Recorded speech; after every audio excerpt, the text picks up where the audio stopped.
Why, hello everybody. How's it going? It's your old pal Dungeon Master Jeremy. TrustAFlumph is me. Whew, how y'all doing? I'm feeling I'm a little funky today. I know we don't have a ton of folk hanging. Oh, hey Bionic Shiva. I see you in the chat. I saw Lance was hanging out. I'm pretty stoked. I'm really excited for the wait, you suck? Bionic Shiva, why do you suck? What happened? Well, we'll have to figure that out later. I don't know. I'm feeling like weird today. A little bit of headache, so I got a lot of water just to... Oh, you suck at typing. Oh, that's fair. Anywho, I got a lot of water, so that'll keep me rolling throughout this adventure prep, and I'm pretty excited. I think this is going to be a really, really cool one. When I was first reading this adventure, I was like, ugh, wow, this is a kind of boring adventure. But the more I thought about it, the more, like, into it I got. But anyway, before we dive into it, let me just, for those who might be hanging around or watching the VOD or whatever, let me give you a quick rundown on what we're going to do here. Basically, I have this PDF over here. It is for the book, Dungeon Delves. Dungeon Delves, wow. Which is from 4th edition. And I really love the book. It was my first real introduction to GMing, or to DMing, whatever game terminology you want to use. It's super awesome. It has 30 adventures in it, ranging from levels 1 to 30. The adventures tend to all be very, very different, and they're meant to be played in a 3 to 4 hour one-shot kind of deal, which is awesome. I super dig it. So, yeah, it sounds a lot like the new book that's going to be coming out in November, Waterdeep Dungeon of the Mad Mage. It's going to be kind of similar to this, so I'm really, really excited for that when it comes out. Maybe it'll give me another 23 delves to run. But, anywho, yeah, these were originally made for 4th edition of Dungeons & Dragons, the delves in this book, but I'm converting them for 4th edition. A pretty decent way to convert them, basically, if you take the level of the delve in this book, so in this case, level 7, you divide that by 2, we get 3, because we're going to round down, and then you add 3 to it, 6. And so we're going to run this at level 6 in 5th edition Dungeons & Dragons. And it should more or less work out fine. I've done this now a whole bunch with a whole lot of different levels throughout level ranges throughout this book. I've run their level 29 adventure, which in 5th edition levels only go up to 20. And yeah, that general conversion of level divided by 2 plus 3 really helps a lot, and really works from my experience. Anywho, let's start moving forward. So today, the adventure is the Catacombs of Koptila. And if I zoom in a little bit so y'all can actually read the text, basically all the adventures are going to start off with a very, very basic kind of adventure hook. I personally feel it's the most important to decide what your adventure hook is going to be before you start playing. If you're running this adventure as a one-off adventure, it's pretty easy. You just give your players whatever, and they're there to play D&D in a one-off adventure, so they're going to roll with it. In a campaign, though, you might want to think of, well, how could this adventure tie into individual characters?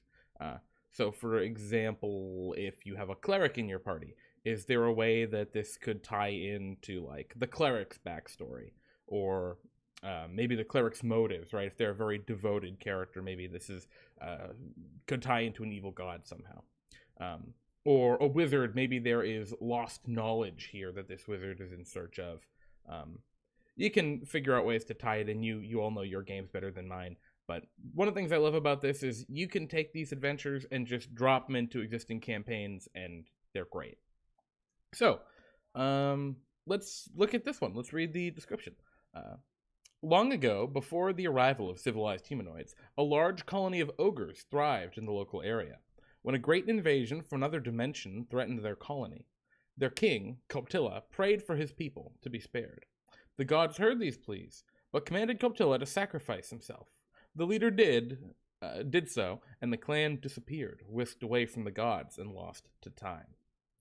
Over the years, the city grew up over the former subterranean home of the ogres, and no aspect of Koptila's ancient bargain was preserved or remembered. Even so, the stars are aligned for the return of Koptila and his people. These powerful repatriates are unlikely to appreciate the changes to their old home. And it says in the next tab, a sage has found dusty documents prophesying this return, and he asks the PCs to investigate the catacombs to defeat the potential threat to the city. The PCs travel down through the city sewers and subterranean passages before finding the catacombs the ogre colony once called home. Cool! That works really well. I mean, that is pretty, functional. You could use that just as is in most games, and that'd be fine. That being said, I'm going to screw with it a little bit. So, my thought, God, go kill yourself, Koptila. Seems legit. Yeah, exactly, Bionic Sheepa. Koptila is he's an ogre. Ogres are legendarily dumb. So, I'm sorry, maybe a slight spoiler. The main, we said ogres already. They're ogres. Shrug emoji. It's funny, actually, I say legendarily dumb, but that's actually there's the little quotes that show up in the monster manual throughout the pages. The description for ogres is actually legendarily dumb, which is amazing. I love that. It's just so good. There are legends spoken of how stupid ogres are. But anywho, I really like this idea. I like the idea of a lost civilization, and throughout this whole process, y'all can feel free to type in chat, give me your ideas, because I'm always open to cool, awesome new ideas. So if I say I'm gonna do this thing, that doesn't mean, 100%, that's all I'm gonna do. So God was behind the screen the whole time. Yeah, I mean, who knew? So yeah, so long ago, I'm just gonna steal some of this text right here. Long ago, before arrival of civilization, a large colony of ogres thrived in the area. Come on, there we go.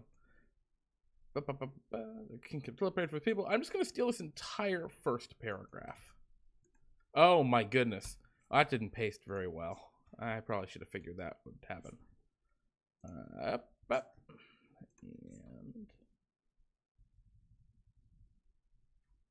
yeah, Koptila's really not a smart guy, huh? I kind of feel bad. All right, why are we having lots of tiny little paragraphs here now? That did not copy paste well.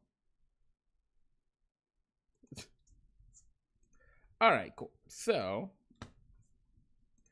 basically our premise right now that we're going to be rolling with is this ancient kind of society of these ogres was lost to time. Cool. I super dig that. So I'm going to save it. It should pop up on the top of the screen. I like to keep my plot hooks, how do I put this, concise. So as you can see, we're already reaching the limits of how much space I have. So I'm going to jump up into a new paragraph, and I'm going to say, however, sorry, let's see. I want there to be some astrological event, right? Like the aligning of the stars that has caused the return of Koptila. So maybe this year marks 1,000 or a millennia of. Did I spell millennia wrong? This year's Harvest Festival marks a millennia. Marks a millennia since the disappearance. And on midnight, on the first day of fall, I guess is that what the Harvest Fest is? First day of fall? No. On the last day of fall. There we go. Last day of fall. Is fall capitalized? It might be. Koptila, the ogres fortress magically rematerialized in the center of the city square.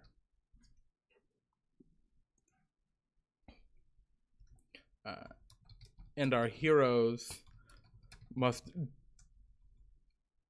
defeat whatever monsters lie within to save the festival. So just like a really dumb adventure hook. That might be too long. I think at this point we're going to be overflowing our text area, which is a bit of a bummer. But I don't know. I dig the idea of making it. Oh gosh. My bad. I full screened the wrong screen. Yeah, that's too large.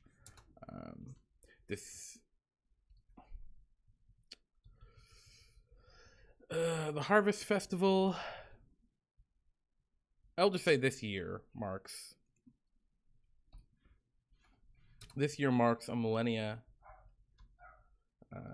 since the disappearance,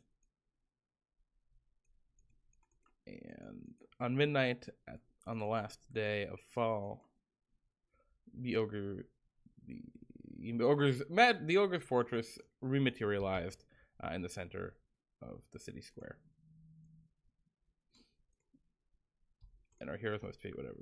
Cool. So we got a basic kind of a gist now of what we're going for here. I like the idea of it being a little goofy. Let me make the text size a little tinier because I think it's just a little too large at this point.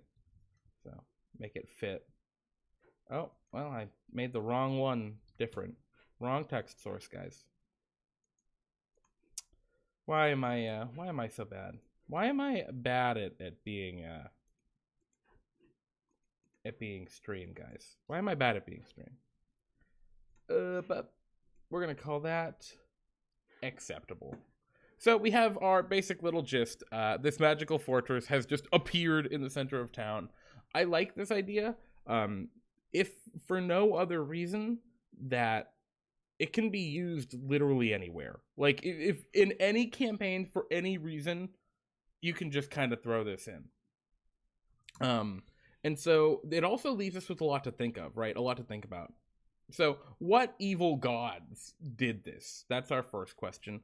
If you're playing this in a campaign, that's an easy way to tie things into characters. Thank you, Binding Shiba.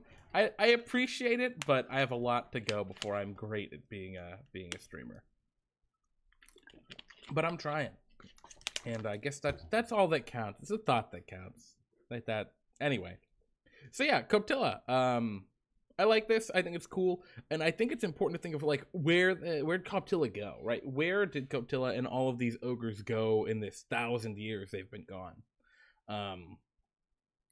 And I think the answer I want to go with is the Far Realm. A giant ravine cracking through the city in a fortress. You see, I wasn't actually thinking that, Shiba. I was thinking just like in the middle of town, there's like a central park where like people picnic and stuff, and there's just a huge ancient like fortress there now. Just bloomp. But yeah, I mean, you could easily do it that way, right? A huge ravine cracking open the city and this coming out. Or, I mean, you could just take the description right in here. A seer has foreseen, blah, blah, blah. Go down and stop the thing. So the next thing this book is going to show is it's going to give you a map, a general layout of what the adventure is going to be. You start here. You go through this room. That's encounter 1. You go down this hallway into here. That's encounter 2. Then you go up into here where you're probably going to fight Koptila in encounter 3. All of these adventures are set as 3 encounters. Generally, the encounters may involve like some sort of trap or puzzle, or at least they'll have enemies to fight. So it's a very combat-heavy game or combat-heavy setup. You can absolutely make it RP heavy. You can add a lot of role-playing potential to these games. You can add prisoners that maybe are rescued and can, be interacted with, or perhaps maybe the enemies don't attack on sight, and there's some role-playing opportunity there. But in this case, Koptila is just a big old jerk. So the next thing it's going to tell you is it's going to give you these options for expanding the delve. These are generally kind of ideas that you can roll with. So like in this one it says, with the return of Koptila, the threat that sent them through time has also returned. Okay, cool. And it talks about foul spawn, which are aberrations from 4th edition from the Far Realm. And I like that. I like the idea that Koptila and his people have been in the Far Realm. For those unfamiliar, the Far Realm is this inscrutable reality beyond the planes. Simply being there for even a moment can drive a man insane. So I think this is a cool idea. It's generally a warped, twisted, distorted world. Things like beholders come from, or not world, area. Things like beholders come from there. And all aberrations are originally descended from the Far Realm. So, swag, I really like that. Expanding the delve is more of ways to turn this adventure into like a full campaign or something, but we're not going to do that. We're still just going to steal the Far Realm idea, though. So, we're now on to encounter 1. We have our basic plot hook. It's simple enough that... it's simple enough that we can relay it very easily. The threat is obvious. This big citadel just showed up in town. The enemies are obvious. They're ogres. Maybe there's symbolism all over the temple. And the need is obvious, as the harvest festival will be ruined. So better go save the festival. It's a little goofy, but I'm okay with that. I like a little goofy. So, the first thing that this book does, and I love this, right at the beginning, it tells you what are the enemies people are going to fight. 3 ogre savages, 3 orc raiders. All right, a little disappointed here. We'll get to them in a little bit. Next is the setup. Several ogres have been sent to the entry chamber to safeguard the area. The rest of the colony returns. Cool. They're accompanied by expendable orc servants. Okay, whatever. And it says, when the characters open the unlocked door, they read, many large skeletons lie scattered in this dusty chamber. And it says, don't place the orcs or ogres. Oh, let me zoom in a little bit so you guys can see. And give the players a minute to investigate the room. So I'll describe the desolate, empty, dusty room with the massive skeletons, the big ravine in the floor, which we'll get to in a minute. And it'll be cool, right? They'll be like, all right, where are the enemies? Because these guys have played in a few delves. They know enemies, and they're probably going to assume that those skeletons are going to be the enemies. And then it'll give you some more flavor text to read. A flickering catches your attention, and several ghostly forms appear around the room. 3 ogres and 3 orcs look at you, confusion on their faces. Slowly, their vaporous forms take on a more solid appearance. I dig that. I like that. I think it's cool, these kind of illusory things. But I'd like the idea if they weren't just out of nowhere. So maybe there's like a green, misty kind of fog that's all over the floor. Green is a very common color of the Far Realm, very symbolic. Greens, blues, pinks, these very peculiar fluorescent pastel-y kind of deals. Seems to be a swamp that appears outside the forest with a fucking donkey on the door. Yeah, Bionic Shiba, maybe. I'm not gonna run fucking Shrek, thank you very much. Not now. Maybe in the future, we'll see. So it says as the orcs and goblins, orcs and ogres appear, the PCs gain a surprise round. Yeah, well, I don't think so. I think these ogres are kind of familiar with what's going on. So, let's just pop down. And now it'll tell us the stat blocks of the creatures. We're going to ignore these for now. We're going to come back to them. But basically, ogre savages, they have a great club. They hit people with it. That's all they do. They got a bunch of hit points and pretty good armor. All right. Angry Smash. They get advantage on one attack. Okay. I'm probably just going to get rid of the Angry Smash. Maybe we'll keep it. We'll see. And Orc Raiders. Oh, wow. They're a sack of hit points, with relatively decent armor class that hit people with an axe. They are just weaker versions of the Ogre Savages. There's a difference in these guys have some ranged attack stuff, and they have a healing ability that they can only use once, but honestly, like, I don't know. I think when I set this up in Roll20, which is going to be the later part here, I'm going to be swapping the Ogre Raiders out for something a little more engaging, I think. Keep in mind my players are level 6, so they're decently powerful, but 300 some odd hit point ogres is a lot of hit points to chew through. So let's go on to the next part. It's going to show us a bigger version of the map, which for all intents and purposes, this is going to be our battle map for Encounter 1. It gives you locations of where the enemies are. I've cleaned up this map and set it up for Roll20 already. And this is where the enemies will appear, and you see there's a big crevasse. So as we kind of scroll up, it gives you tactics. Tactics are super applicable to the 4th edition monsters. 4th edition was a very tactical system. 5e is not quite as tactical. So I generally tend to ignore that and just roll with whatever I roll with. And then it gives you features of the area. The room is brightly lit in wall sconces. I mean, why? Why are there torches? This place has been lost to time in the Far Realm for centuries. So I might just ditch that and have it be dark, especially since I love the idea of them cracking open this room and just seeing this sickly green mist kind of pour out roughly at ankle level, and it's just dark. I like that idea. The idea, because also it'll help that feeling of we don't see any monsters, where are the monsters, right? Maybe they're in the darkness. So I really like that. So screw illumination. Ceiling is 15 feet high. These ogres are like, well, I guess that makes some sense. Whatever. I don't know. Ceilings don't matter. You can change that at your whim. Crevasse. The crevasse is too narrow to fall into, but anyone standing next to it can hear strange otherworldly whispers emanating from somewhere below. The whispers don't match any known language. I super dig that. We are going to copy, and we're going to make a new tab in our Notepad++ here. And of course, my copy paste is awful. So I'm going to just start basically making some little notes here for how I want to, for all the things I really want to remember from these different places. So we're gonna dip up and cool. So we have our notes of the crevasse, and I'm gonna label this as Encounter 1.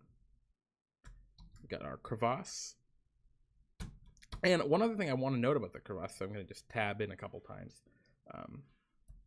What if creatures which stand on the crevasse who end their turn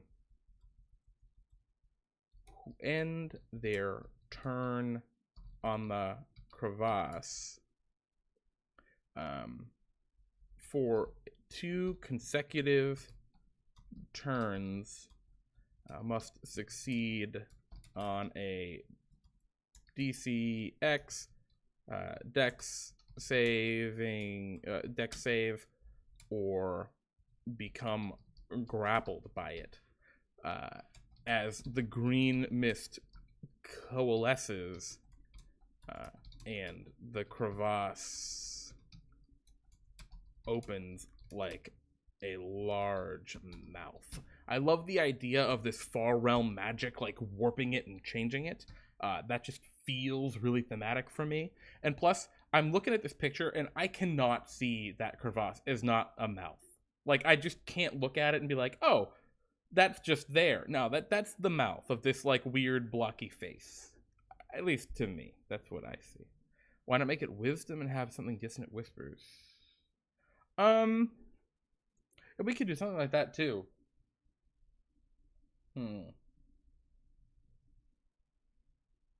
I guess the question, right, is how funky do we want it to be? Do we want it to be more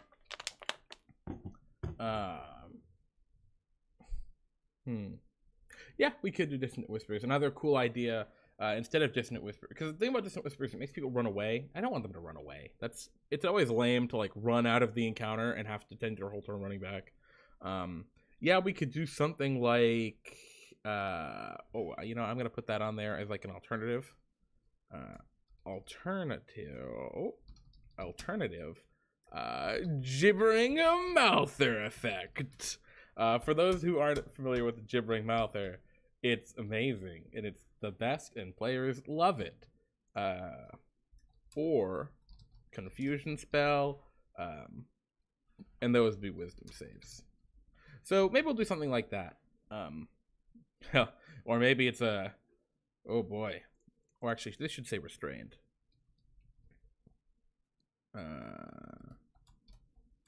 Grappled. There's some like correct text on how to state that kind of stuff, but I'm not worrying about correct text. These are my GM notes. So yeah, so the crevasse will either like, it'll do something if they stick around on it. I like the idea of the monsters spawning toward this top part of the room, and so like a caster might back up and wait around at the crevasse area and trigger this. So, and the treasure, wow, all right, there's actually treasure in this room. Cool. So we're gonna add the treasure here. Each wears a silver bracelet worth 100 gold piece, engraved with ogre face. I can't think of something better right now. If I can think of something better in the moment, I will swap out whatever makes these silver bracelets valuable. But 100 Bartholomag bucks. Oh dear. Ooh, that's 2 D&D time, I think. Maybe though. Anyway, so that's encounter 1. Like, it's really, really straightforward. It's environment, it's got a crevasse, it's got some big skeletons. Maybe those count as difficult terrain? Probably not. And yeah, got the entry door and the door to the next chamber. So when we go to prep this on Roll20, I'm thinking we'll switch the Orc Raiders out for something smaller, but intimidating in their own way. I've got some ideas already, but we'll talk about that in a little bit. So our next encounter is entitled Encounter 7-2. Unclean. Okay, that's a weird name for an encounter. So this is encounter 2. Let me put some more space there. Encounter 2. First, we're going to look at our monsters. We got an Ogre Warhulk. Cool. All right, so this isn't just your normal ogre. Our ogres in the first room are probably just going to be pretty standard ogres. And 2 Ogre Skirmishers. Awesome thing about ogres. In Mordenkainen's Tome of Foes, they just came out with a bunch of new ogres. So this is actually going to be a really cool vibe to roll with. To use those monsters in this thing, which is great.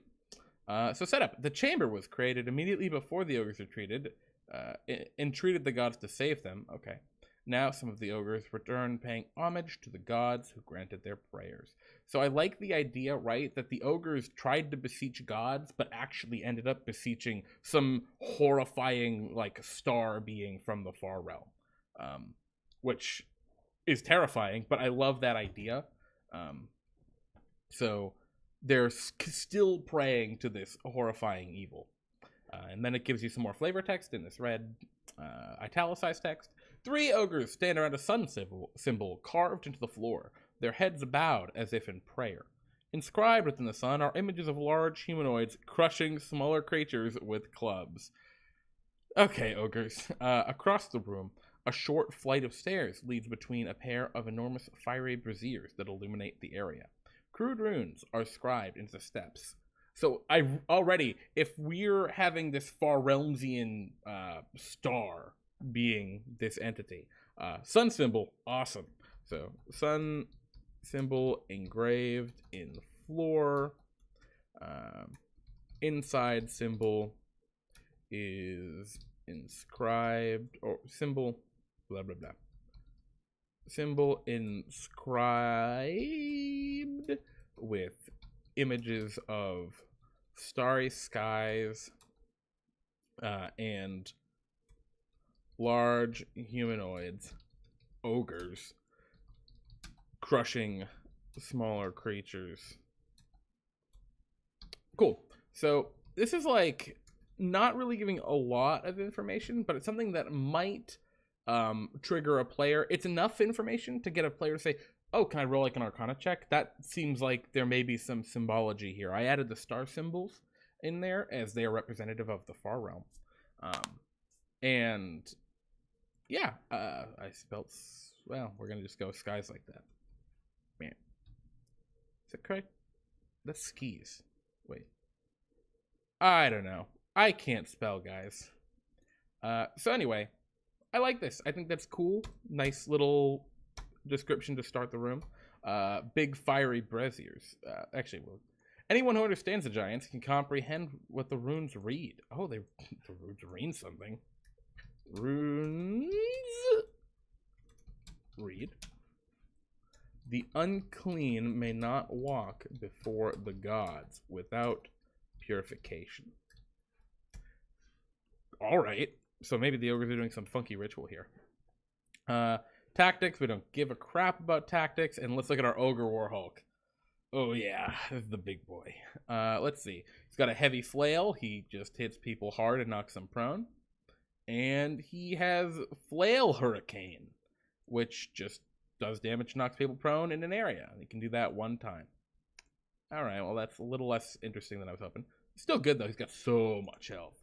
Obviously, the hit point values are going to change. Same with the armor class and everything. Yeah, 4th edition didn't have bounded accuracy for armor class, so you'd end up with things with ludicrously high armor classes sometimes. And then, let's see, ogre skirmishers. These are just regular ogres. Like, these pretty much have the exact same stats in terms of their abilities as generic ogres from the player's handbook. So we'll worry about that later. And next, it has a thing about removing the curse. So the idea, divine energy of the room places a curse upon beings who do not belong. Only through proper purification, blah, blah, blah. So this talks about a skill challenge. Skill challenges were something from 4th edition that they have since done away with. They can be very, very exciting and fun if done correctly. However, I think this is a great example of a funky... It's weirdly written. But basically the goal, right, is these inscriptions and runes curse the players when they enter the room. Now, it says the unclean. What is the unclean, right? What do the ogres define as unclean? Because the piece that I'm wondering is what triggers the players to become cursed by this otherworldly, far realmsian energy. And I don't know what the fuck it is. Like, is it just because they're not ogres? Regardless, obviously, we're going to have the runes do it. The runes are what does the cursing. And I think that should be obvious. Flash of sickly green magic on enter room. Cool. So curse the players. Weapon. Cool. Easy peasy. So we know the players get cursed. What the hell does the curse do? So we're gonna make another indent here. Let's zoom out. Scroll down to the next area. This gives some examples of what you can use, so of different skill checks. The way a skill challenge works, so this is going to be a skill challenge. We're actually going to use a skill challenge. Is players can look at their skills or their spells or their abilities, and they can say, Dungeon Master, I want to use my Arcana check to do X, Y, or Z.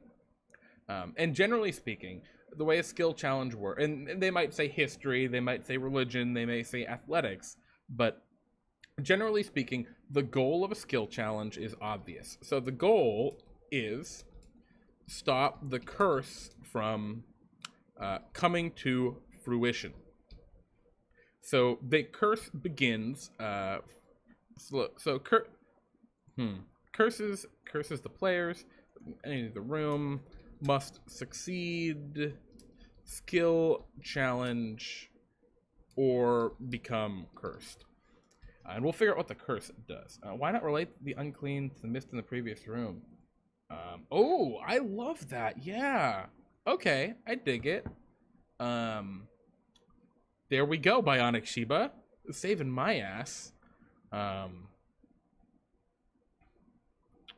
Or maybe it's injured. That would be interesting too. But anyway, so yeah, I like tying it to the green. Must. I think like it should have the green energy, right? I think like you need it to go in here.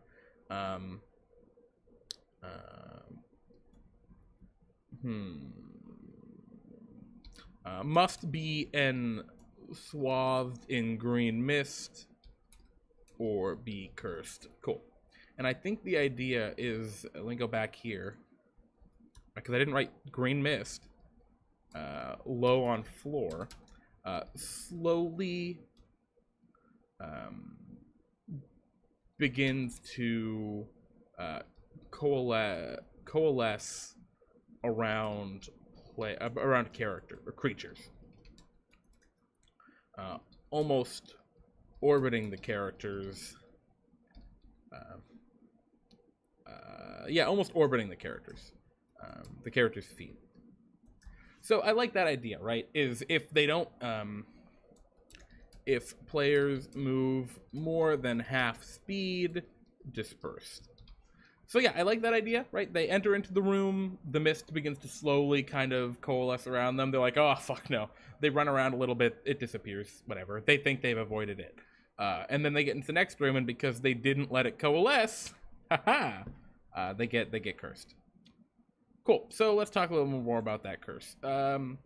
Basically, there's a flash of sickly green energy from the runes. The skill challenge starts. The goal is to stop the curse from coming to fruition.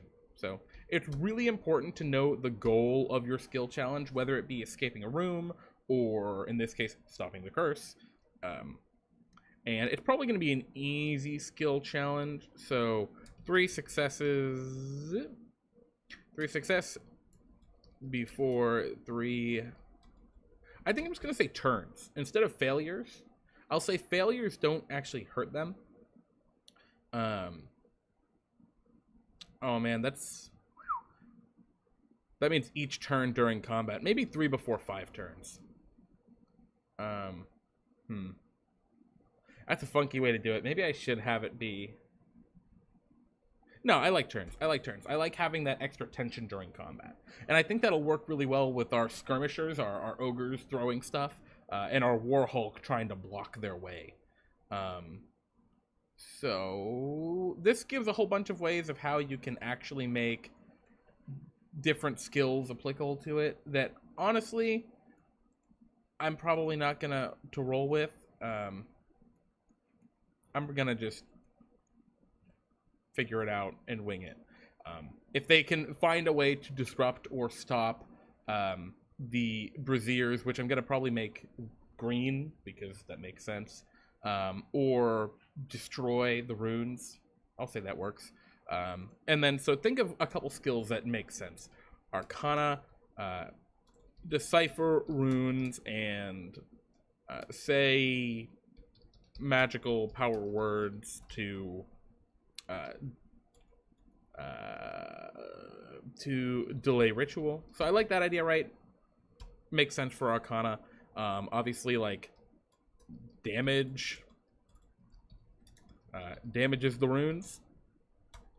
And maybe a third might be like... And I mean, and you can come with them in many different ways. Like, so this is like Arcana, or I mean, that could super be like religion. It can be any number of different skills or abilities. Basically, just roll with your players.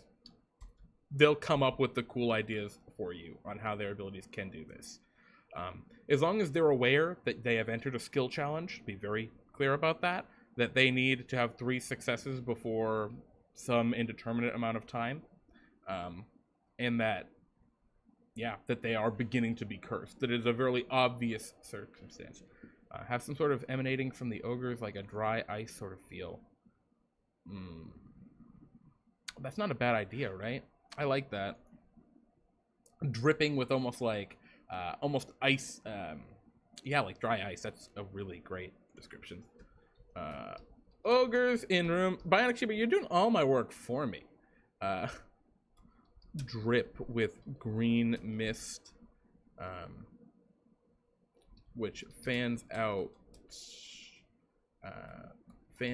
slightly from their body, or fans out's the wrong term, which spreads a few feet, lingering like the smoke of dry ice.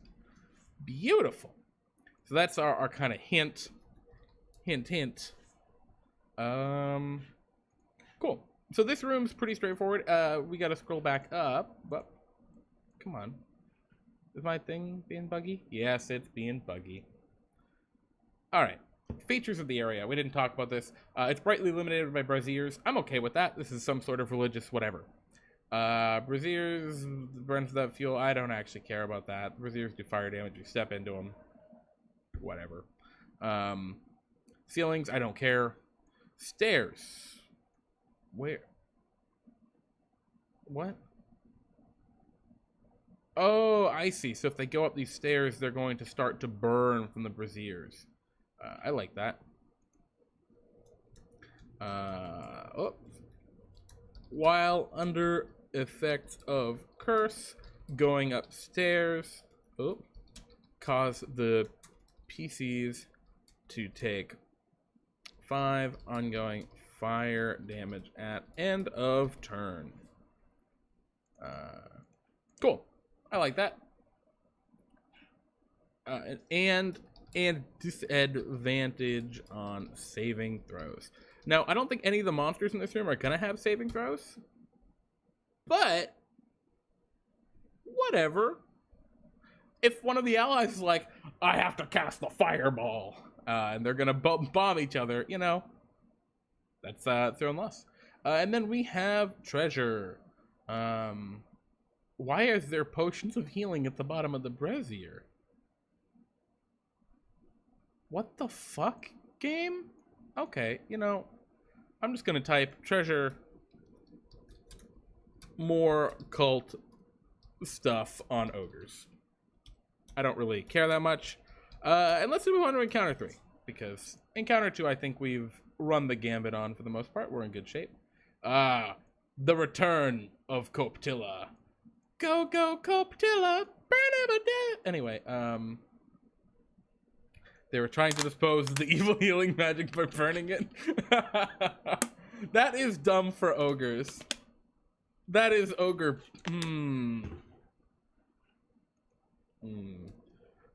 Okay. I'm gonna write that. Crudely written paper in Warhulk pocket states in giant to destroy evil healings in the braziers. And then 3x potions of healing in braziers. Or 2x. Wait, because there are one in each. Alright. You've sold me, Bionic Shiba. I can't actually read. Your name is very green. I think it's Jgist? Yes. Jgist. So this adventure is not really the Twitch chat one. However, we do every Friday on Pete and Jeremy's DnDTime host 3 one-hour one-shots for our viewers. So all you need to do for that is to go on www.dndtime.stream and hit our sign-up button, which sign-ups actually open Sunday. So right now, sign-ups aren't open, but they will be open tomorrow. Just sign up there. New players get priority. So it'll be great to see you next week, JJs. Howdy, Flannel Pug. How you doing? Yes, JJs. Discord, we use that for all of our voice comms for these kind of games. Welcome to the stream, Flannel Pug. I'm glad to have you. We have a pretty exciting one going on right now. We're on to our figuring out the basic gist of our final, our big boss here for this one shot. So the return of Koptila, Koptila the Accursed, and 2 zombie hulks. Ah, cool. So there are zombies. Whatever. I mean, zombies are cool. It'll give us a different kind of stat block to play with. In this chamber long ago, the Ogre King Koptila sacrificed himself to the gods to save his tribe from an overwhelming threat. People were transported forward in time, and Koptila transformed into an undead creature. Now his long-lost people return, and Koptila and 2 of his loyal servants awaken from their long slumber. Same size. And bears. Bears the same engraved sun icon. I see. So, entry door bears sun icon from encounter 2. That probably doesn't matter, but whatever. Oh, Flannel Pug, I know that feel. I know the like, it's Saturday. I'm gonna just sleep. I might go back. I might take a nap after this. We'll see. And yeah, Jay, I'm glad you did. Yeah, join us kind of throughout the week, and we can get you into our Roll20 lobby, so you can make a character. And if you need help with that, you can just ask around in chat or what have you, and we can help you. I forgot the name of the filth people or something. I like to hear them screech. Yeah, well, these guys are gonna be pretty creepy here, I think. So give us some flavor text here. The noise in this chamber is deafening. Oh. Is deafening. A 20-foot tall monolith of dark blue crackling energy fills the center, flanked by 2 enormous rotting corpses, apparently standing guard. Ah, this is excellent. So this is leading us into our Far Realmsian shit right here. Which I love my Far Realms. Up and boom. So I just copy and pasted that flavor text right in because it is just great. I'm just gonna straight use that because it's just good. And that is great. I love when that happens. You don't always have to you don't have to reinvent the wheel. Sometimes they give you great flavor text and you just roll with it for what for your purposes. Come on. Don't be. Alright, whatever. So, we scroll up to Koptila. And Koptila is pretty cool. He's got a big flail, sweeping flail. So, kind of like the War Hulk. He's very similar. Vitality drain. Alright, so he slows some people. And does some other bad CC that I don't like. Oh my goodness, and every time he hits, he weakens creatures? Yikes, that's scary. Oof. And then we have the zombie hulks, which are just... they're zombies. Whatever. And I think that's our last... oh, no, we'll get the tactics page. So, whoop. Here it tells us tactics, we don't care. Features, alright. Ceiling, we don't care. Illumination, we don't care. Every dungeon master is just a helpful rogue. Just steal everything. Energy monolith. Okay, so that's like the cool big feature right here in the middle of the room. I super dig it. A living creature that enters... oh, I'm sorry. This object does not block movement or line of sight. A creature entirely within it gains concealment. Blah, blah, blah. Pure necrotic energy. A living creature loses a healing surge. Those aren't things. And the nearest energy creature gains 10 temporary hit points. Blah, blah, blah.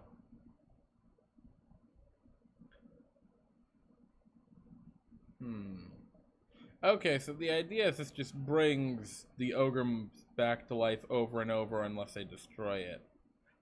I don't think it says how to destroy it, though.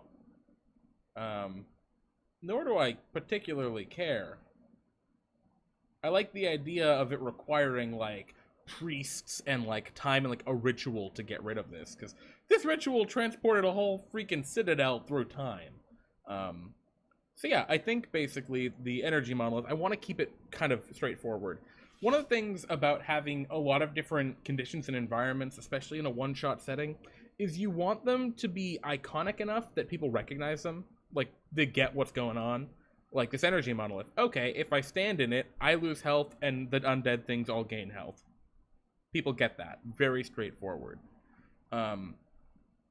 Adding more and more effects onto that, you can do it. It can be really cool if done correctly, but especially for a one-shot, I'd much rather err on the side more of caution and just say, it's just going to do the one thing. It's just going to heal the undead. So, if a creature ends turn in energy monolith, loses 10 HP, and each undead within, in chamber, regain 10 HP. And I want to add some more flavor text on that. The player feels the gaze of an inscrutable being from beyond the veil center upon them. And maybe that's... Do we want to put a wisdom saving throw on that? Yeah, if the player ends a consecutive turn in the... Or I forget ends turn. Enters.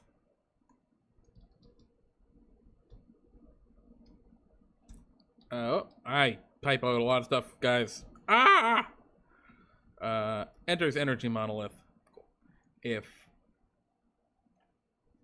a second player enters, same effect, plus gibbering mouther wisdom save. Chaos. So I like the idea, right, that the first time the dark Far Realmsian being wasn't really looking. But then the second time a player enters, oh shit, you've got its attention now. And it tries to, like, infect your mind. Which, Energy Monolith of Dance. There is definitely a game I would love to play in or run, which has the Energy Monolith of Dance Flannel Pug. DnDTime is precisely actually that game. But for Delves, no, this is a much more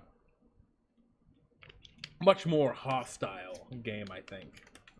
A little more player... players are gonna die, is basically it. Yeah, and I think that's really about it. If we look around, sun icon, I don't really care. Like I said earlier, there's a sun icon back here where it's showing the water, and like, we could do something with that. We could give it effects, have it do X, Y, or Z, but we already have this energy monolith that they are interacting with. This is the one where I kill my players. Exactly, Bionic Shiba. In DnDTime, I don't want to kill people, but in Delves, their lives are mine. Anyway. Yeah, so burial chamber, the back rooms, Koptilas, blah blah blah, monolith destroyed. Resting beside a level 10 magic item. Bap, bap, bap, bap. Now, what does level 10 magic item mean in Dungeons and Dragons? It means an item you would give to a level 8 or lower character? Question mark. So, I don't know. Uncommon? Rare? We'll worry about that later. I'll figure that out at the last minute. I'm not, like, concerned at all. I don't even know what characters people are playing necessarily yet, so... And then that's it. That's the end of that little shtick here. So, we're gonna just move our little notepad over here and jump into Roll20 to start setting everything up. So, I love to use Roll20. Roll20 is great. It's super convenient. It's quite easy to get people in. And play the game. I really like it. Makes me happy. Anyway, I've already thrown the maps on. I did some Photoshop crap to make these a little cleaner, take all the pictures off of them. I'm still waiting to hear back on Wizards on whether or not I'd be allowed to distribute those. I don't know. If I can, they'll be on the DnDTime website at some point. But yeah, unfortunately, Shiba, there really wasn't a great place. These are really dumb ogres. Dela, exactly. Roll20 is a good egg. Oh, let me not mess anything up. So I'm on the map layer right now. So I'm gonna go to I'm on the objects and tokens layer. Well, I'm gonna right click on it. Gonna use Control A to select everything. Right click, go to layer, and send it to the map layer. So now that it's on the map, I can't ruin everything. The next thing I want to do is I want to set up a dynamic lighting. Dynamic lighting, I go here and then there. You need to be a Roll20 subscriber for dynamic lighting, which is unfortunate. But it's a pretty cool feature for some people. Other people really don't care about the gimmick, but I like it. So for dynamic lighting, I pick a bright color. I'm going to go with yellow. And I'm going to go extra large just to make sure we have extra large lines. And then it's super easy because this is all really squares.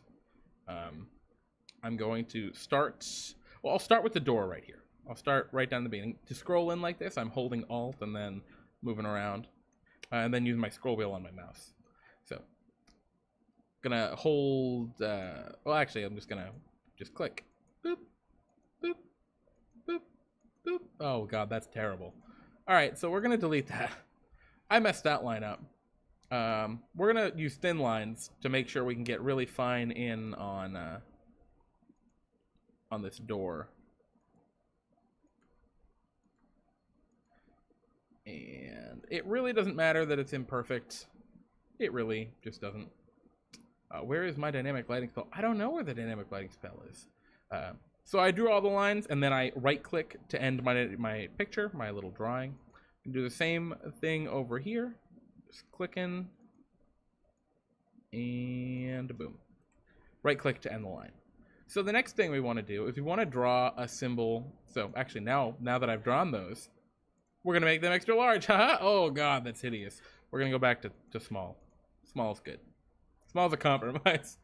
Now we're going to want to draw a line for this door. So doors are going to be, you're going to want to use a different color so that you actually know, like, where the door is. And you're going to want to use the smallest line that you can.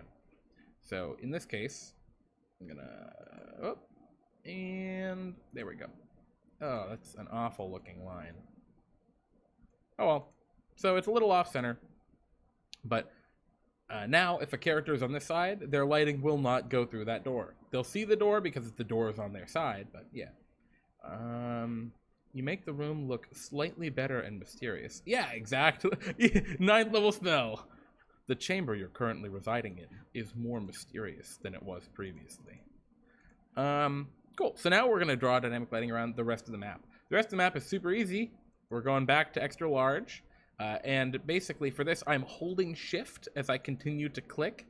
And what shift does is it clips the Roll20, the dynamic lighting, to these grids, which is super, super great. In this case here, I have a diagonal. And the way I could do that is I could continue to click without holding shift. And then click down here. And then begin to hold shift again to get up to the corner perfectly. And then, well, over toward the door. So that's one way of doing that. And honestly, I think it's easy enough that that's probably the best way. Oh. We're going to begin. I'm bad. We're going to begin back over here. I'm going to click. Scroll out a little. Hold shift up until there. Draw that line that little further away. And note you can use stuff like Control-Z. The floor in that room needs googly eyes. I know! Tweet, I was just saying that earlier! This is like, it's a mouth. It's a fucking mouth. You guys didn't believe me, but it's true. Yeah, just put some fucking sweet googly eyes up here, and he's hungry.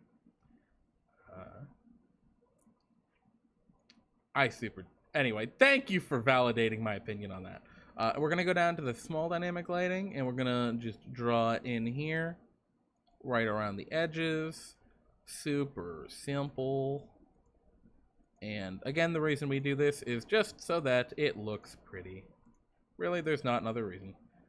We're going to draw our orange line again for the door, and bada boom. We're basically ready to go on to the next chamber. Dynamic lighting is super easy to set up. It seems like it's hard. It sounds like it's scary. And you can be really asinine about it.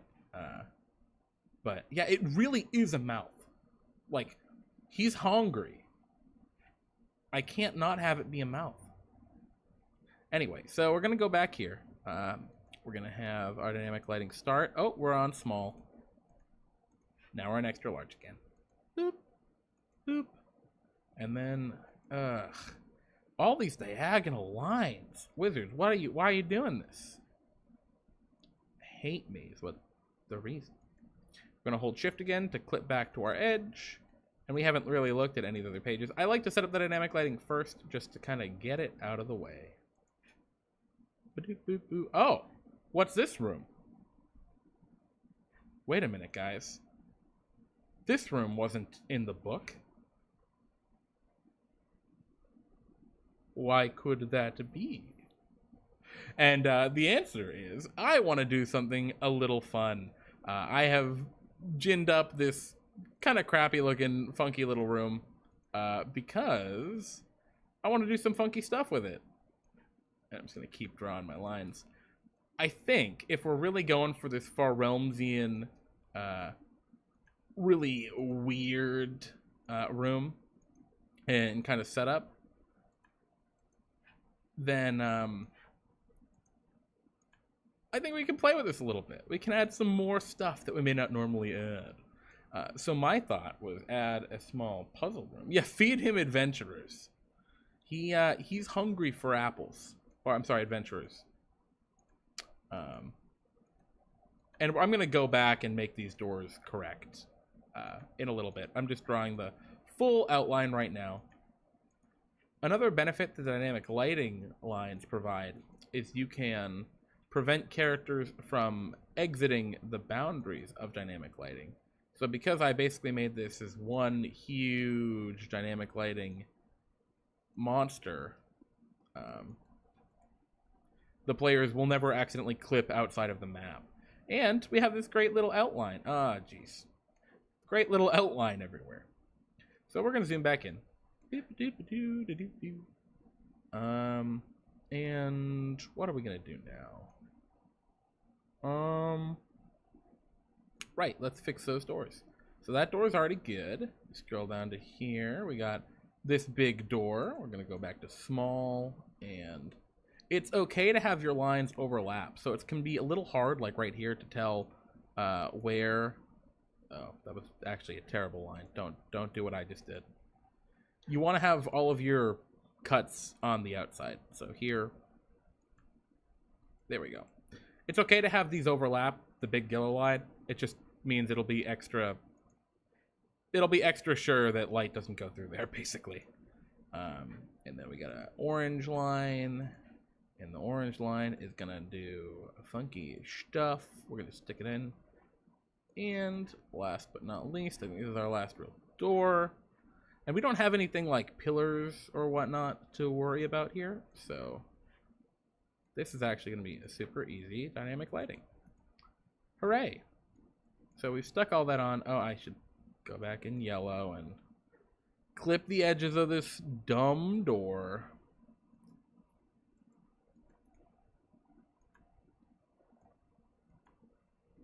Alright, that one's a little bad, but whatever. Anyway, looks good. Everything I need's here. You can see that this part up there, I made a little mistake here where this is like kind of collapsed in a little bit. It's fine that that's a square. That'll just show as black when the players look at it, which is fine because there's no map. Cool, so I think that's the only dynamic lighting we really need. Oh, you know what we could do? We could, since these braziers are up a little bit, have them provide... Ugh. Oh boy. See how awful that diagonal line is? That is why you hold shift to clip correctly. So there we go. Those braziers now provide a little bit of cover behind them. Alright, swag. So we've set up the basics for dynamic lighting. There are a few more changes we need to make. So first, these braziers. These are well, let's look at our first room.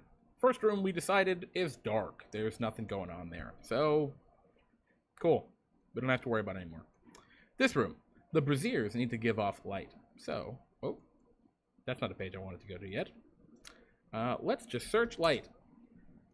And, oh, look. Oh. Light mechs. Okay. Not what I was going for. I was going for more like Yeah, whatever these are. Yeah, this light orange color. So to turn on dynamic lighting, we're gonna take our token. I just dragged it from here right onto the map. Double click, go to advanced, go to all players see light, and then give it its light. So these brezzies are bright. 60 feet total light, 30 feet of which is bright. Cool. So we drag that boy onto here, and we're already on the dynamic lighting layer, so we don't have to do anything else with them. We're going to copy and paste, and this one should retain the exact same things. Oh, look, it does. Huzzah. And I'm holding Alt to place these things on inexact tiles. Alternatively, you could just make it bigger and have it kind of shade the brazier a little bit more, but whatever. I'm holding Alt. And we got no light in here. Actually, you know what? Let's say, because darkness can be a kind of a pain in the butt sometimes, let's go with another thing. Drag it onto the map and make it 4 tiles long and tint it slightly blue. That looks like shit. Tint it dark blue? Alright, whatever. And you, guess what? You're going to give off light! And you're going to give off tons of light. And you're going to be our crackling energy monolith thing. And the players won't care. They won't see that at all. They'll just see the light appearing, which is great. So I think for dynamic lighting, we're in great shape now. We can start going to objects and tokens and figuring out what monsters go where. So, scrolling up our first room, what I like to do is actually, I'm going to go into the GM layer, and I'm going to go to text, and I'm going to pick bright white text, and I'm going to paste that. Ugh. Oh, that's not easy to see. Well, that's fine.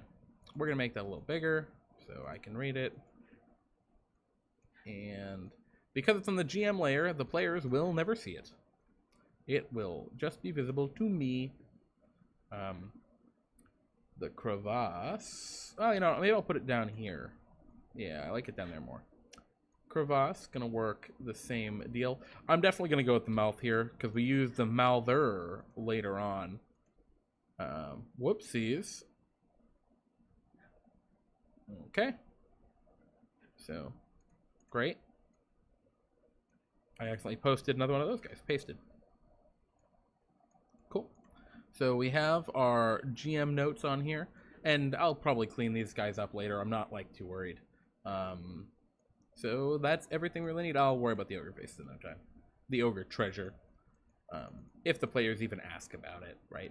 In a more traditional campaign, treasure is more important, but right now I'm just pasting in stuff that I don't want to forget. Because, man, it sucks when you have, like, a cool thing. Oh, I double pasted. And you just forget to tell the players, which that happens all the time. If you're not used to DMing, even if you're used to DMing, man, you just forget about that all the time. All right. Oh, wow, and I'm really happy that this is actually retaining my indentation and stuff, so. And let me just copy and pasta the curse stuff. Oh my god. I keep pasting more of those little light balls. Why am I doing this? The answer is I'm bad. It's the only answer. Treasure. I'm going to actually post the treasure here because the treasure is very relevant to them. Oh my god. Stop. Go away, light ball. Paste. And yeah, this is something that's not easy to read right now for anyone, but it will be easy when we're good. Encounter 3. We go back up to here, and let's paste some random information about Encounter 3. I don't care that it bears the visage of the sun. We get that. Let's ignore the sun aura on the wall, because I really just don't care about it. And put this stuff up here. If a creature enters the monolith. And great. So that's it. We have put all of our reminder text in, so I don't forget and be a bad dungeon master. And now I can minimize that for now, because we won't probably need that. Let's scroll up to the top and start looking at these monsters. The monsters here, I think, are going to be the easiest part. Oh, well, actually, first, let's test our dynamic lighting. So I'm going to search Commoner. Or really, I should search Torch. Nah. Torch, drag onto map. So there's a torch. We're going to say that this torch has sight, which is weird, and it gives off some light. Cool. Good job, Mr. Torch. The next step is I want to go into the settings for the map, and I want to make the background black, and I want to turn on dynamic lighting and enforce line of sight, only upgrade on drop, and restrict movement. What these things do is basically their light only changes when they commit to a move. That way a player can't just hover around and see stuff by moving their token. Restrict movement keeps them from accidentally bumping outside the map. Enforce line of sight means they can only see what their characters or characters they control can see. And enable is turning on the dynamic lighting. So, wow! You go up to the door, and we have light on this side of the door, but on the other side.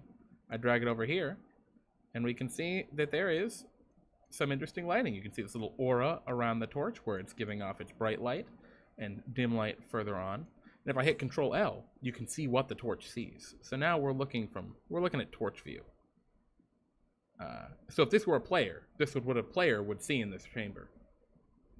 And I love that. So this is what their opening sight's going to be. Help me, I've become sentient and I'm on fire.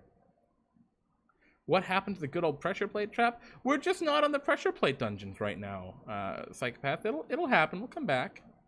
What the fuck? Oh, I guess that's just how this dungeon is arranged. This is a really weird looking dynamic lighting area, but I guess you can see the door. Cool. So I'm gonna move him through the door. When I'm in token view, that doesn't quite work. Ah, so as he enters into this room, his light only goes so far, and then he sees dim light, but then he sees bright light further on from the braziers, which is sweet. And then you'll see the braziers, and everything's working great here, and the braziers give off light, but up above, the braziers block the vision until you get up on the stairs. Wow, great. That's weird that you can't see back down, but that's fine. I'm not too concerned. Then you enter into the weird room. And lastly, I always want to do a run-through like this.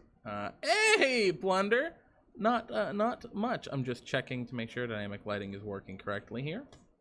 And again, I'm hitting Control and L, and it's super bright in here. Yay! So, everything works. Oh, and just to show that the little square box up here works, look at that. This is the torch's view. It's still all black over there. It can still move into the blackness there, but whatever. That's fine. So, and you can see our GM notes show up a lot better up there on the black. So, cool. I'm going to take that torch and stick it over there. And as long as I don't give anyone control of the torch, or I guess that'd be right here. It's weird. It's kind of broken.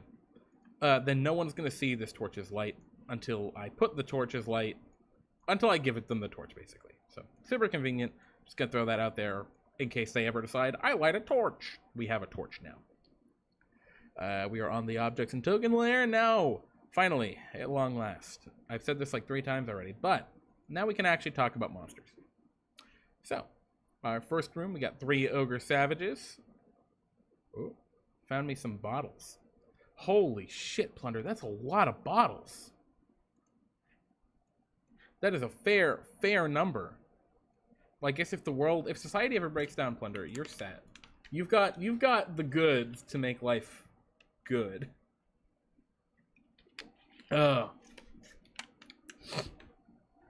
Anyway, so yeah, let's take these guys. So the first thing you gotta remember is these are ghostly creatures at first. They do not immediately coalesce. Let's look at what their stats are. So I already put the base stuff for ogres. And ogre savages, they have a great club. Wow, these guys have a great club. They have an angry smash. Oh, these guys have a javelin. Well, we'll just get rid of their javelins. We could have left them with javelins, but Whatever, man. Angry Smash. I don't think it's worthwhile to be tracking all of these recharges for one advantage roll. Like, ugh. But, you know what I will do? Angry Smash. The Ogre has advantage on attacks against a creature that damaged it last turn. Ba-da-ba-ba! He gets mad when he gets hit, and hits people. Holy shit, Psychopath. That's a ton of damage. How'd that player feel after that? Probably bad. Anyway, so Ogre Savages, there are 3 of them. Whap, whap, and whap. And right now we're seeing light from them because they have sight. Let's figure out where they go. They go right here. So, pop, and pop, and... Oh, wow, they're pretty much in the right spots. Good me. We're going to move them to the GM layer, and we're doing that because we don't want the players to see that when they walk in here. This is an empty room with skeletons in it, guys. There are no ghost ogres. And the second thing, I figured instead of the dumb orcs, which are just crappier ogres, we're going to roll with a cockatrice. So, for those who may not be familiar with the cockatrice, I love these little buggers. They're small monstrosities. They're tiny little monstrous creatures. They're basically chicken dragons. If you took a dragon and then turned it into a chicken, but it still kind of looked like a dragon and a chicken, you get a cockatrice. Here's its picture, which is beautiful. And so cockatrices suck. They're challenge rating 1/2. They're super weak. But the shtick about cockatrice, they're kind of like ghouls. If you use cockatrice or ghouls at any point in the campaign, they're always threatening. And they're always threatening because for ghouls, they can paralyze people. But for cockatrice, it's because they can petrify people. Turn them into stone, and that they stay petrified for 24 hours. Which is pretty... To be frank, it's completely pointless in this delve, because they can just take a long rest and wait for their guy to become unpetrified. But they won't realize that. They won't think that through. They're going to be terrified about being turned into stone. So here's a place where I have made this, I'm putting together an illusion of, oh my god, we're going to die. But in actuality, whatever, they're fine. So, cockatrice, gonna throw on a bunch of them. Oh, why did I select everything? Oh no, how do I undo that? Alright, we're good. I think it had 3 ogres, so let's put 5 cockatrice. Let's really give these guys some fear. Maybe the cockatrice were old pals of the ogres. And then we're gonna select all those buddies and send them down to the GM layer to hide. And that's it. We're done. I'm just using cockatrice straight up, by the way. These guys are level 6, so like a +3 to hit is still not great, but these guys will still be plenty freaking threatening, I think. I think this room is gonna that's gonna be their high-level fireball. Fun times, throw a basilisk. No, I've got another idea. I've got another idea for if I need to make things a little more threatening. Let's move into round 2. So already we're super easy. We have an Ogre Warhulk and 2 Ogre Skirmishers. So, zooming in here. Oh, blah, blah, blah, blah. I'm bad at this. Let's zoom down and see where they go. We got an Ogre Warhulk going up there and 2 Skirmishers. So, Skirmishers, wow, they're the exact same thing as the regular Ogre that I made for Ogre Savages. Except these guys have javelins. We've made them slightly different. And I think that's okay. Whatever. They're all kneeling in prayer to their horrible, horrible gods anyway. So these guys actually stay here because they aren't ghostly. And we got our Ogre Warhulk. So I was thinking about what we could do. So I'm going to move the Skirmishers up because we finished them. About what we could do for the Ogre Warhulk. And I looked at some of the cool new ogres from Mordenkainen's Tome of Foes. I'm going to scroll up to see what this Warhulk can do. We have an Ogre Battering Ram, an Ogre Chain Brute, and those are our 2 new, I think, real good options here. So if we look at the Chain Brute first, we don't have a good picture for him. But he has fairly low armor, very contrast to this guy. He's got ogre hit points, whatever. And he's got a chain sweep, which seems very much like this flail hurricane. So I think this guy kind of seems like, kind of like the Warhawk. But I don't know if I want to run something that is just this ability, right? Because I like this other option.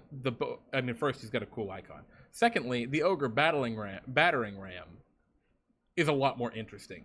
Higher armor class, same health, it's an Ogre. It does double damage to objects and structures. I don't care about that. It bashes people, knocking them away. Cool. And it can block the path. So here's something I really love. Players trigger the curse, and then the Ogre Warhulk keeps them from untriggering it. It just blocks the path, it stands in the way, and is just a pain in the ass. And I love that. So I think that'll give them something very interesting to play with. If they trigger the curse and try and retreat before realizing they have to stop the curse, that'll be really interesting. So I got rid of the Chain Brute. I don't want to use him here. So our next question is, well, what if this is too weak? It's just 3 ogres. In the last room, we had 3 ogres and a bunch of cockatrices. So if this is too weak of an encounter, I was thinking we could use these guys. Y'all might not be super familiar with Intellect Devourers, but they are the most evil, horrible monster in the game. These are challenge rating 2 creatures, and if you throw 24 at these, maybe, no, not even a dozen at them at a level 20 paladin, they might just die. You might just kill this level 20 adventurer with a dozen weak-ass monsters. Because these things devour your intellect. They steal your intelligence, and then once they've stolen all your intelligence, they destroy your brain and take over your body. Yeah, right. But actually, I see your comment in the chat. Probably a little late for me, but yeah, instantly petrify the whole party. Delve over.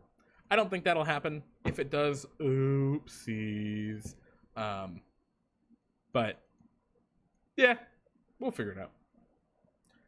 Fun time throw a basilisk. One question. Is the owlbear sage for them to get all knowledge? No, there's no owlbear sage here. But anyway, my plan for the Intellect Devourer is that Intellect Devourer is already in these ogres' brains. That's why they're so dumb. So I'm just going to take a couple Intellect Devourers, and we're just going to copy and paste them.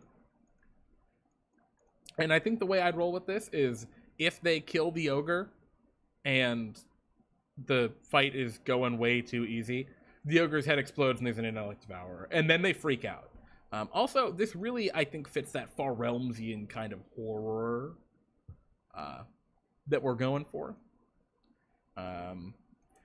Next room is this tiny little room I added. So this doesn't have anything in the book, so what are we going to do for it? And my thought, and this is not really appropriate for, yeah, parasitic ogres, exactly, Bionic Shiva, everyone's favorite. Not super appropriate for this dungeon, but I was going to have a really goofy puzzle room. My plan here was to describe, and I haven't figured out precisely what I'm going to do with it yet, but my plan, I'm still on the GM layer, my plan was to describe a whole bunch of very complicated things, extremely ornate descriptions of what the room looks like. Like suits of armor, or maybe weird colorful vistas on the walls, all sorts of wall sconces and things that could be pulled on, and the huge set of double doors. And I want to describe it in such a way that there's a strong implication that they need to interact with things to open the door. And my hope is that they don't try and just open the door, because the door will just open. So my hope is that they start interacting with stuff, and then we have all these mimics. And mimics aren't strong, they're CR2, but a pile of mimics is still scary for level 6 adventurers. So we're just gonna have a bunch of mimics. I'm just running vanilla mimics just for fun. I think this will be fun just to screw with them. And sometimes it's fun just to screw with your players. You know, I think we could have it could be like a really dramatic, serious, yeah, right? Puzzle is 1+1. Yeah, oh, I know, they're not that scary. 6 mimics all at once, though, that makes it a little scary. But I think they'll be fine. They'll be fine. Yeah, I don't know. I think especially if we get very dramatic and intense with the intellect devourers here, the goofy little mind flayer moment will make it a lot more fun. So we're already through to here. Let's talk. Oh, door mimic? No, the door is not a mimic. No, my plan, right? If you hang a carrot in front of a donkey, the donkey's gonna eat the carrot.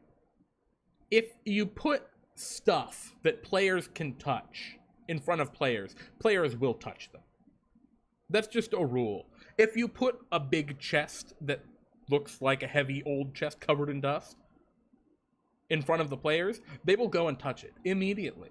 They'll be like, I check for traps. You'll be like, oh, how do you check for traps?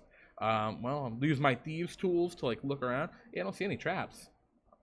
All right, I open the chest. All right, you're stuck to the chest. And, you know, they'll do it. They'll do it. There's no getting around it. They're goofy. The dungeon mimic. You see, actually, I was thinking about that. We have the big mouth here, which it's got its mouth effect if you stand on it too long with the crevasse. So, like, we're getting that mimic theme back, right? This is Jeremy's super thematic dungeon of ogres. Ogres and mimics. They always fit well together. Anyway, last, we are on to Koptila. And Koptila, I'm going to spend some time on Koptila. Unlike the Ogre War, whatever it was, War Hulk, Koptila's like the boss, so he's kind of important. He also only has 2 allies in these dumb zombie ogres, which are not, let's open them up. Zombie ogres aren't very strong. They hit hard once. CR2, they don't have a ton of hit points. Their AC is bad, 8. So we're just going to toss those boys on because they are flanking. Oh, they shouldn't be invisible. They should be on the token layer. Cool. So we got them. They are standing and flanking. That's what we're supposed to be, right? Oh, no, they're hidden around the corner. Very sneaky wizards. And then Koptila himself. So, one of the deals that we could run with Koptila is we could run something along the lines of this Ogre Howdah. If you're unfamiliar with the Howdah, it's a really cool new creature from Mordenkainen's Tome of Foes. The basic gist of it is it's an ogre. It's got the stats of an ogre. Very generic. I think what I'll do here is I will bump up his hit points by some amount. Yeah, we'll just increase his hit points. Sure, whatever. So he's got more HP. He's tankier. And he's got the Howdah. So basically, the way a Howdah works is you can pick up to 4 small creatures that can ride in a fort on the Howdah's back. And they can make melee attacks as long as they have the reach for it. They have 3/4 cover against attacks. And if the ogre dies, the creatures are free. Well, you know, that's really kind of funky because that's super goofy. I love it. But that's not really Koptila, I think. You know what might be Koptila, though? What if we gave him chokers, which are horrible, long-armed, like, tentacle boys, and instead of calling it a Howdah, what if he just has fucking tentacles coming out of his back? Which would be rad. So we're going to rename Koptila. Go, Koptila! Anyway, I think Koptila has 1 L, which I don't care. And we're going to rename the ogre Howdah. Little cannons. Dire Ogre too strong? Yeah, I think the Dire Ogre's a little much here. I'd rather just bump up this guy's hit points and then give him a bunch of these choker moves.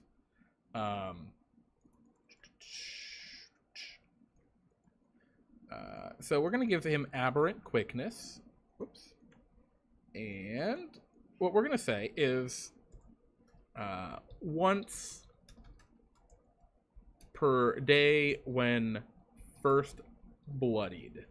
So bloodied is a mechanic from 4th edition Dungeons & Dragons, which means when you're reduced to half your hit points or less, basically. So basically, that makes battles a little more dynamic and intense, right? When you hit the creature with a big attack, but then it has this reaction that it does. The tentacles each take an action.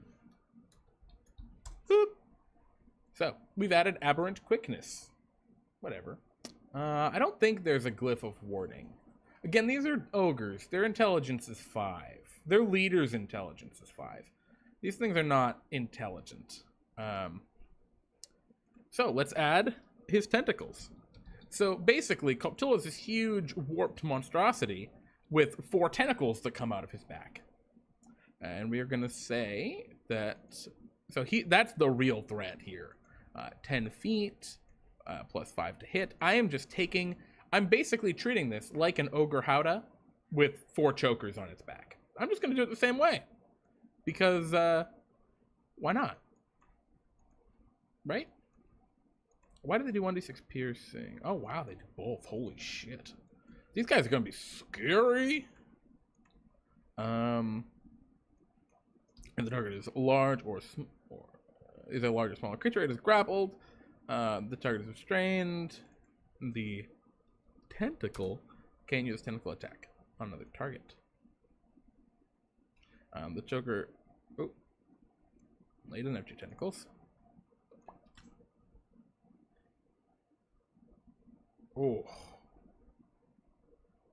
Oh. Yeah, I'm not going to have it actually have the choker. Well, yeah, I will.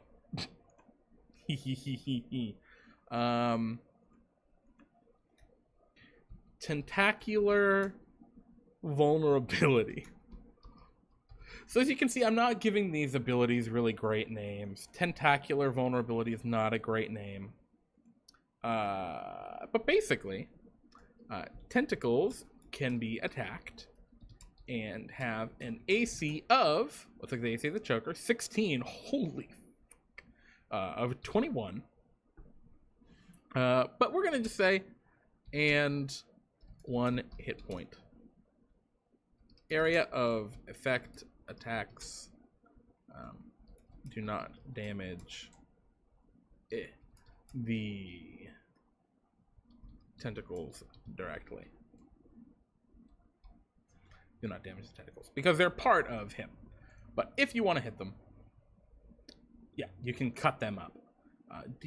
3d6 plus 3, that's going to be an average of 7, 10, 15 hit points. Do I want to give it 1 HP or 15? Yeah, I'm going to give him 15 hit points. This is going to be real scary. I might kill the players with this guy. Hopefully not, but we'll see. Koptila. Oh, gotta give Koptila his multi-attack. Koptila makes a mace attack and 4 tentacle attacks. And that's Koptila right there, boys. How do intelligent... Oh, how do they... You know, it's funny. It's kind of... It's not as cool. They teleport into your brain. Flannel Pug, the intellect devourers.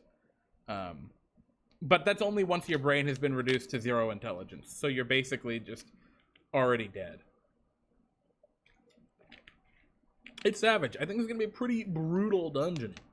I'm pretty excited for it. Do I want to do anything else with this? Stop squeezing. 3/4 cover, which is plus 5 AC. Yeah. I like that.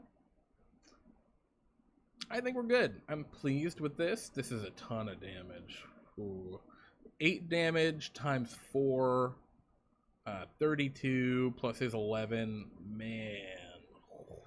43 damage around.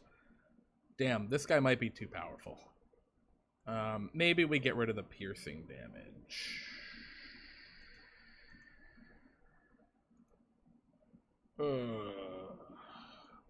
You know, we'll just make it D4 piercing damage. We'll make it a little weaker. We'll take another 4 HP off that. Yikes. Not the best of hits, but not bad by any means.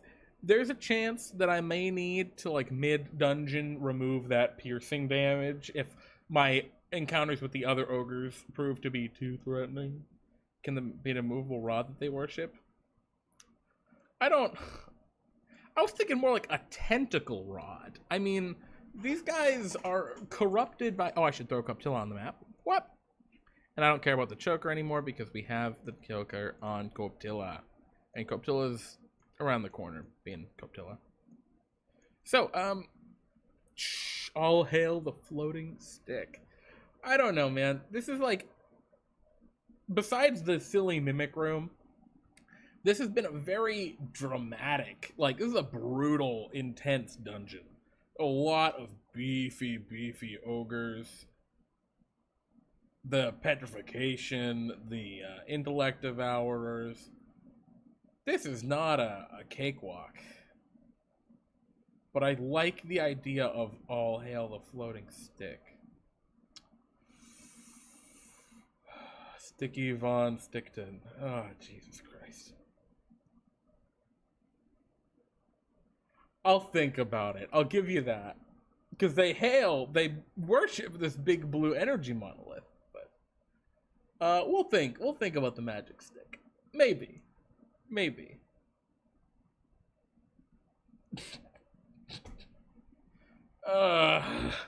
We'll see. No promises. I'm not going to commit to that one. But, I mean, that's really about it. That's, the whole one-shot's basically done. It took, what, an hour and 40 minutes from start to finish going through the adventures of the book. Albeit, I did save a little time by throwing these in there ahead of time. But what magic item would an ogre have? It wouldn't have any magic item. That's the problem. Roll randomly for it. You're befuddling me. Roll randomly for the magic item. Alright, let's... What? No, that worked so poorly last time. What dumb magic item would the ogre... This...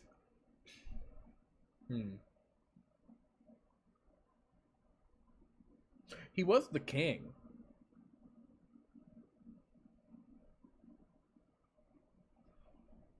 Psychopath, it's not about the difficulty of rolling randomly. It's what the...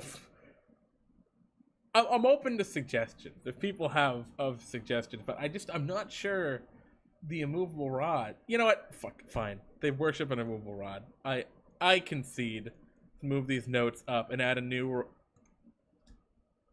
All hail the magic stick. Written in graffiti on the back wall. Before it, an immovable rod floats in the air. There you go, guys. You got your magic. You have defeated the greatest enemy. You have defeated the dungeon master. A magic chicken that lays 2 eggs every day. That's a sick magic item. I want that magic chicken. But yeah, I think we're basically done. Let me just close that and we can full screen this boy. And yeah, that's the whole dungeon right here. Scroll around. All of our notes are in there. Everything's all set up. The DC for our crevasse is probably going to be 10 plus 3, and they're level 6, so it should actually be 11 plus 3, so 14. The way I figured that out is, if this were an enemy, the enemy would have an approximate plus bonus of plus 3 to their attacks or whatever, and then proficiency bonus of plus 3 at level 6, and then a base DC of 8, because that's how DCs work. Add the plunder chicken to the bag. Yes, that will be added to the bag for certain. Boy. Alright, so we have that, and then so this wisdom save is again gonna be DC 14. And instead of a second player, it's just a different, or if a player enters after the first player. This will probably not come, and I'm gonna have to come up with a gibbering mouth or gibbery effect. I'm gonna have to come back to that. Maybe I'll do the confusion spell. Probably not. I like the gibbering mouth, or it's terrifying. Anyway, that's about it, dudes. Thank you, dudes, dudettes, and everything in between. Thank you, everyone, for everyone in between. Jeez, I apologize. Thanks for hanging out. We super appreciate you guys. I think this is gonna be a really fun adventure tomorrow. We might kill some people. That Koptila is nothing to shake a stick at. Big bag of hit points with tentacles for arms. So, yeah, Bionic Shiba, I'm also pretty excited. And I'm thinking, like, if I find everything out to be too hard, we can just keep throwing more intellect devourers. Right? More intellect devourers! Boy. No, we did the magic stick. Daylight, the magic stick's right here. Oh God. Oh, God. Something happened. Oh dear. Help. Alright, we're good. We're good. Alright, there we go. We got a magic stick. All hail the magic stick, written in graffiti on the back wall. Before it, an immovable rod floats in the air. It's right here. We're gonna have our magic stick right there. Oh, you're right. There's something to shake a stick at. A magic stick only. Sticky Von Stickton from Stickville. Maybe, you know what? This will become our fan favorite. Sticky Von Stickton from Stickville. Anywho, guys. Thank you for hanging out. I'm going to take off. I am wiped right now. But thank you guys for hanging out. I super appreciate you all. And I hope you all have a fantastic day. Because I want to have a fantastic day. And you know, I hope we all have a fantastic day. Oh, I'm tired. All right, bye, everyone.